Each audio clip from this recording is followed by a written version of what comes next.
मंचावर उपस्थित ज्यांनी नुकतंच आपल्याला मार्गदर्शन केलं ते उत्तर मुंबईचे लोकप्रिय खासदार आणि मोदी सरकारचे वाणिज्य मंत्री आदरणीय पीयूष गोयलजी, स्वयं पुनर्विकास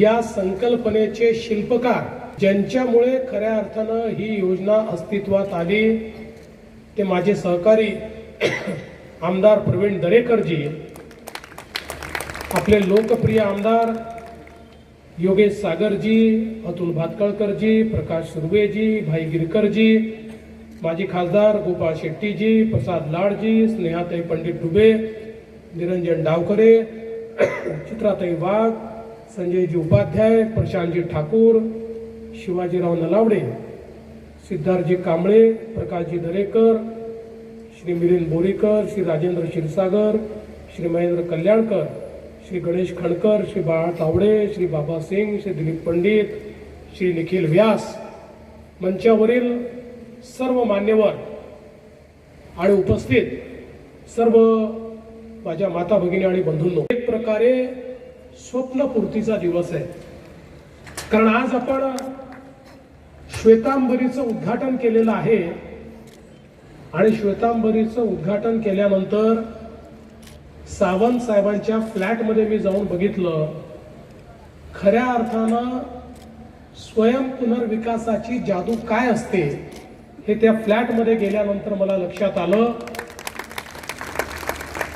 अतिशयचा तो फ्लॅट, झालेली बिल्डिंग ही अतिशय उत्तम अशा प्रकारची बिल्डिंग.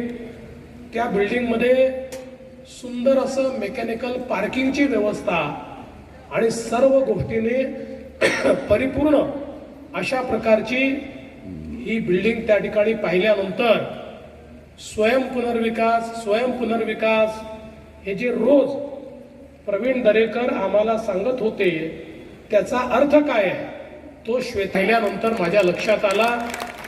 आता मागे गीतांजली आहे, बाजूला अभिलाषा आहे, चारको कोरियन आहे, या सगळ्या ज्या बिल्डिंग आहेत या बघितल्यानंतर निश्चितपणे हे काम चांगल्या प्रकारे चाललंय. खरं तर स्वयं पुनर्विकासातनं उभी राहिलेली 15वी इमारत आहे आणि अभिलाषामध्ये 350 चौरस फुटाच्या घरात राहणारे लोक 920 चौरस फुटामध्ये चाललेले आहेत. मला याचा आनंद काय आहे, कारण गेल्या 25-30 वर्षात मुंबईतला मराठी माणूस आणि मुंबईतला मध्यमवर्गीय याला त्याच्या जीवनामध्ये ईज ऑफ लिव्हिंग हे येणं तर सोडाच, पण त्याला सातत्याने मुंबईच्या बाहेर जाण्याची वेळ आली. आणि आपण जर मुंबई शहराचा इलाका बघितला तर हा शहरातला माणूस मोठ्या प्रमाणात कुठेतरी बाहेर गेलेला आपल्याला पाहायला मिळतो. पण आज स्वयं पुनर्विकासामुळे या मुंबईतल्या मराठी माणसाला आणि मध्यमवर्गीयांना एक आशेचा किरण तयार झाला की त्यांच्याही जीवनामध्ये परिवर्तन होऊ शकतं. आणि सगळ्यात महत्त्वाचं जर काही असेल तर आत्मनिर्भरता. या ठिकाणी जो कॉन्फिडन्स आहे आमच्याकरता आम्ही करतो आहे, बिल्डरचे पायऱ्या झिजवणार नाही, आम्ही स्वतः आमचं प्लॅनिंग करू, आम्ही स्वतः त्याचं बांधकाम करू आणि आमच्या स्वतःच्या भरोशावर आम्ही आमच्या जीवनाची उन्नती करू. हे जे काही आज आपल्याला पाहायला मिळत आहे एक प्रकारे स्वयं पुनर्विकासाला आत्मनिर्भर हाऊसिंग जर आपण म्हटलं तर ते खोटं होणार नाही. की हा प्रवास 2018 साली सुरू झाला. पहिल्यांदा प्रवीण भाऊ माझ्याकडे आले आणि प्रवीण भाऊंनी सांगितलं की साहेब आपण जर मुंबईत बघितलं तर बिल्डर लोक या सहकारी हाऊसिंग सोसायट्यांना फार त्रास देतात. वर्षानुवर्ष कामं घेतात, कामं पूर्ण करत नाहीत, लोकांना त्रास होतो आणि सगळ्यात महत्त्वाचं की त्यांना विधभर देतात, अगदी छोटंसं काहीतरी देतात हे 50 स्क्वेअर फूट 100 स्क्वेअर फूट जास्तीचं देतात आणि मोठ्या प्रमाणात त्याच्यामध्ये पैसा कमवतात। आपण जर स्वयं पुनर्विकास सुरू केला तर त्या लोकांना आहे त्यापेक्षा दुप्पट मिळेल किंवा त्याहीपेक्षा जास्त मिळू शकेल, अशा प्रकारची क्षमता या स्वयं पुनर्विकासामध्ये आहे। आणि म्हणून पहिल्यांदा 2018 साली आम्ही स्वयं पुनर्विकासचा हा GR काढला आणि वेगवेगळ्या प्रकारे कसं याला पूर्ण करता येईल हा प्रयत्न आपण सुरू केला। दुर्दैवाने आपल्याला माहिती आहे 2019 नंतर काही काळ राज्यामध्ये आपलं सरकार नव्हतं, त्या काळामध्ये एक ब्रेक या स्वयं पुनर्विकासाला लागला होता। पण जरी सरकारने ब्रेक लावला होता तरी आम्ही थांबलो नव्हतो। आम्ही त्या ठिकाणी प्रवीण दरेकरांच्या नेतृत्वामध्ये आपली मुंबई जिल्हा मध्यवर्ती बँक असेल, राज्य बँक असेल, यांच्या माध्यमातून जेवढ्या योजना करता येतील त्यातल्या ज्या अडचणी आहेत त्या अडचणी कशा दूर करता येतील याचा प्रयत्न आम्ही सुरूच ठेवला। आणि आपल्या सगळ्यांच्या आशीर्वादानं पुन्हा ज्या त्या सरकारमध्ये आपण पहिली परिषद घेतली सहकारी गृहनिर्माण संस्थांची, मला असं वाटतं ही आपण त्या ठिकाणी घेतली आणि या परिषदेमध्ये एकूण 18 मागण्या माझ्यासमोर ठेवण्यात आल्या होत्या। त्यातल्या 16 मागण्या मान्य करून आपण त्याचा GR काढला आणि त्यातनं स्वयं पुनर्विकासाला एक मोठी चालना या ठिकाणी मिळालेली आपण बघितली। आज आपण पाहतोय की जवळपास 1500 सोसायट्यांचे प्रस्ताव या ठिकाणी आले आहेत। आता मला मुंबई गृहनिर्माणला आणि म्हाडाला सांगायचं आहे, तुम्ही मागच्या काळात चांगलं काम केलंय। आपण मागच्या काळामध्ये सिंगल विंडो सिस्टीम सुरू केली।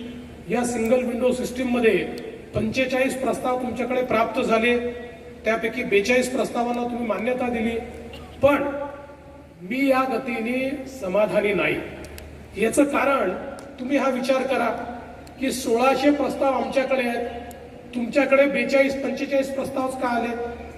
हे सगळे 1600 प्रस्ताव तुमच्याकडे का आले नाहीत आणि त्याला का अद्यापपर्यंत मान्यता मिळाली नाही? याचा अर्थ असा आहे की आपण ही जी सिंगल विंडो सुरू केलेली आहे याच्यामध्ये अद्यापही लोकांना अडचणी आहेत। बघा, स्वयं पुनर्विकास म्हटल्यानंतर अनेक दलालांची दुकानं बंद होत आहेत आणि ज्यांची दुकानं बंद होत आहेत ते खोडा घालण्याचा प्रयत्न करतात। पण मागच्या काळात जसं या बिल्डिंगच्या संदर्भात ज्या लोकांनी पैसे मागितले त्या क्षणी त्यांना आम्ही त्या ठिकाणी सस्पेंड केलं। मी आजच सांगतो, स्वयं पुनर्विकासामध्ये कोणीही खोडा घालण्याचा प्रयत्न केला तर त्याला त्याची नोकरी वाचवता येणार नाही, हे लक्षात ठेवलं पाहिजे आणि या हिशोबाने काम केलं। सिंगल विंडो सिस्टीम जी आपण तयार केलेली आहे ती अधिक प्रभावी कशी करता येईल? अनेक वेळा सिंगल विंडोचा अर्थ काय असतो? त्या विंडोतनं म्हणजे त्या खिडकीतनं आत गेलं की आत 100 दरवाजे असतात, त्या प्रत्येक दरवाजावर ठोकवावं लागतं। अशी सिंगल विंडो नको। सिंगल विंडोचा अर्थ एकदा त्या खिडकीतनं आम्ही आत गेलो की आमचं कामच झालं पाहिजे, अशा प्रकारची सिंगल विंडो। आणि म्हणून स्वयं पुनर्विकासच्या संदर्भातले जेवढ्या सर्व्हिसेस आहेत या सगळ्या सर्व्हिसेस राईट टू सर्व्हिस ऍक्टच्या अंतर्गत नोटिफाय करायच्या आणि त्या सगळ्या डिजिटल पद्धतीनं उपलब्धच्या, त्याच्यामध्ये कुठलंही ह्युमन इंटरव्हेन्शन राहणार नाही, कोणीही काही मागणी करू शकणार नाही, अशा प्रकारचं एक अतिशय सीमलेस अशी सिंगल विंडो ही येत्या काळामध्ये आपण निश्चितपणे या ठिकाणी तयार करू। आणि याच सोबत मला असं वाटतं की वेगवेगळ्या प्रकारे या ठिकाणी काम करत असताना आपल्या हे लक्षात आलं, आता काही मागण्या देखील दिलेल्या आहेत। त्यातली एक महत्वाची मागणी आहे की स्वयं पुनर्विकासाच्या संदर्भात प्रीमियम ज्यावेळेस आपण भरवतो, सुरुवातीला प्रीमियम भरावं लागतं आणि काम सुरू व्हायला 2 वर्ष 3 वर्ष लागतात आणि मग त्याचा बोजा हा आमच्या तिथल्या नागरिकांवर पडतो। बिल्डरजवळ पैसा असतो, बिल्डर ते भरू शकतो। अनेक वेळा स्वयं पुनर्विकासामध्ये लोक याकरता येत नाहीत की आधीचे पैसे कुठनं भरायचे। आणि आता आपण मागच्या काळामध्ये त्याच्याकरता मुभा दिली आणि आपण सांगितलं की हे पैसे 3 वर्षात भरता येतील। पण आपण त्याच्यामध्ये एक रायडर टाकला 3 वर्षात भरा, पण त्याच्यावर 8.5% व्याज आपण घेतो. त्याच्यामुळे प्रॉब्लेम काय होतो की हा जो काही सोसायटीवाला असतो याला बँकेचंही व्याज भरावं लागतं आणि प्रीमियमचंही व्याज भरावं लागतं, म्हणजे डबल व्याज त्याला भरावं लागतं त्या ठिकाणी. आणि म्हणून आज मी घोषणा करतो, स्वयं पुनर्विकासाच्या बाबतीत हे व्याज रद्द केलं जाईल. व्याज लागणार नाही. 3 वर्षाच्या पुढे व्याज लागेल 3 वर्षापर्यंत. आणि तसं जर आपण ठेवलं नाही तर तुम्ही बिल्डर सारखं वर्षानुवर्ष चाललाय असं नाही. स्वयं पुनर्विकासाची इमारत आपण ठरवल्यानंतर 5 वर्षात उभी राहिली पाहिजे, लोकांना तिथे जाता आलं पाहिजे. या दृष्टीनं 3 वर्षाकरता या संदर्भात जी काही व्याज माफी आहे ती व्याज माफी आपण देऊ. आणि मी तर असं म्हणेन की पहिल्या टप्प्यामध्ये पुढच्या 1 वर्षामध्ये म्हणजे मार्च 2026 पर्यंत स्वयं पुनर्विकासाचे जेवढे प्रपोजल येतील त्या प्रपोजल करता ही व्याज माफी लागू असेल. त्याच्यानंतर तुमच्या रिस्पॉन्सवर पुढचं आम्ही ठरवू की पुढे काय करायचं आहे. आज मला अतिशय आनंद आहे की मुंबई बँकेने खूप मोठ्या प्रमाणात याच्यामध्ये पुढाकार घेतलाय. खरं म्हणजे मुंबई बँकेच्या पुढाकारामुळेच आपण हे काम जे आहे या ठिकाणी करू शकलो. आणि म्हणून मी मुंबई बँकेचं विशेष अभिनंदन या निमित्ताने करतो. आणि माननीय केंद्रीय सहकारिता मंत्री आदरणीय अमितभाई शहा साहेबांना भेटू. खरं म्हणजे प्रवीण दरेकरजी अमितभाईंना भेटल्याबरोबर अमितभाईंनी 5व्या मिनिटाला त्या ठिकाणी 1000 कोटी रुपये हे स्वयं पुनर्विकासाकरता मंजूर केले. फक्त त्याच्यामध्ये नंतर असं लक्षात आलं की NCDCला पैसे देताना त्यातली अट आहे की त्यांना ग्रामीण भागात द्यावे लागतात सहकारामध्ये. आता या शहरात आहे, MMR रिजन मध्ये आहेत, पुण्यात आहेत, नागपुरात आहेत, नाशिकमध्ये आहे, हा कुठलाच ग्रामीण भाग नाही आहे. त्यामुळे ही जी अडचण आहे ती माननीय पियुषभाईंच्या नेतृत्वात आम्ही जाऊ, माननीय अमितभाईंच्या लक्षात आणून देऊ. आणि मला विश्वास आहे की ते तात्काळ त्यातनं मार्ग काढतील. एकदा तो मार्ग निघाला तर स्वयं पुनर्विकासाच्या फंडिंगमध्ये कुठलीच कमतरता उरणार नाही. सगळ्या सोसायट्यांना त्या ठिकाणी लवकरात लवकर कर्ज मिळेल आणि हे काम आपल्याला निश्चितपणे करता येईल. या निमित्ताने मी या ठिकाणी खरं तर एक विनंती करणार आहे की आम्ही ज्यावेळेस आलो त्यावेळेस इथे बैठ्या चाळी मोठ्या प्रमाणात आपल्याला पाहायला मिळाल्या. तर योगेशभाईची माझी चर्चा चालली होती की हळूहळू या चाळी पण पुनर्विकासात गेल्या पाहिजेत. पण या पुनर्विकासात जात असताना नुसतं जर त्या ठिकाणी उंच इमारती आपण योगेशभाई तयार केल्या तर हळूहळू व्हर्टिकल झोपडपट्टी तयार होईल. लोकांना कुठल्या सोयी सुविधा राहणार नाही, पर्यावरणपूरक काम होणार नाही. आणि म्हणून माझी इच्छा अशी आहे, पहिला प्रकल्प तुम्ही हातामध्ये घ्या, या सगळ्या भागाचा क्लस्टर स्वयं पुनर्विकास अशा प्रकारचा एक तुम्ही प्रकल्प हातामध्ये घ्या. त्याच्यामध्ये ज्या ज्या अडचणी आहेत त्या आपण दूर करू. क्लस्टर पुनर्विकास जर आपण केला तर आपल्याला खेळाचं मैदान मिळेल, आपल्याला गार्डन मिळेल, आपल्याला पब्लिक स्पेस मिळेल, आपल्याला पब्लिक अम्युनिटी मिळेल, सगळ्या गोष्टी मिळतील आणि त्यातनं एक चांगला विकास आपल्याला करता येईल. आज आपल्याला माहिती आहे की माळाच्या 56 वसाहतीमध्ये मोठ्या प्रमाणात या पुनर्विकासाचं काम आपण सुरू केलेलं आहे. कारण आज ती आवश्यकता आहे. त्या काळातल्या परिस्थितीप्रमाणे त्या वसाहती तयार झाल्या. कदाचित त्या काळामध्ये छप्पर मिळणं एवढाच एक त्याच्या पाठीमागे उद्दिष्ट होतं. पण आमचे प्रधानमंत्री माननीय नरेंद्र मोदीजींनी आम्हाला सांगितलंय की प्रत्येक माणसाला ईज ऑफ लिव्हिंग मिळालं पाहिजे, त्याच्या जीवनामध्ये गुणात्मक परिवर्तन आलं पाहिजे. हे गुणात्मक परिवर्तन जर आणायचं असेल तर आपल्याला स्वयं पुनर्विकासामध्येही क्लस्टरचा अप्रोच या ठिकाणी तयार करावा लागेल.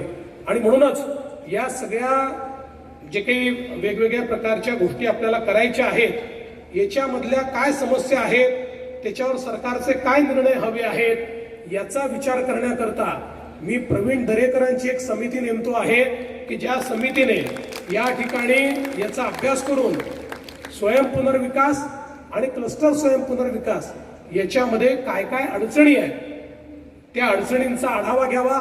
सगळे मंचावरचे आपले जे आमदार आहेत त्या आमदारांना विश्वासात घेऊन त्यांच्या भागामध्ये काय अडचणी आहेत त्या त्यांच्याकडनं समजून घ्याव्यात आणि एक समग्र रिपोर्ट हा जर सरकारला सादर केला तर मला विश्वास आहे येत्या काळामध्ये पुढच्याच महिन्यात आपण आपली नवीन हाऊसिंग पॉलिसी आणतोय. त्या नवीन हाऊसिंग पॉलिसीच्या निमित्ताने त्या हाऊसिंग पॉलिसीचा भाग म्हणून आपण स्वयं पुनर्विकास त्याच्यामध्ये इन्क्लूड करतोय. तर मला असं वाटतं की या ज्या काही शिफारसी आपल्याकडे येतील त्या शिफारसी योग्य प्रकारे आपल्याला त्याच्यामध्ये अंतर्भूत करता येतील आणि त्यातनं स्वयं पुनर्विकासाला एक गती मिळेल. आणि मी ज्याचा उल्लेख केला हा स्वयं पुनर्विकास नाही, हा आत्मनिर्भर विकास आहे.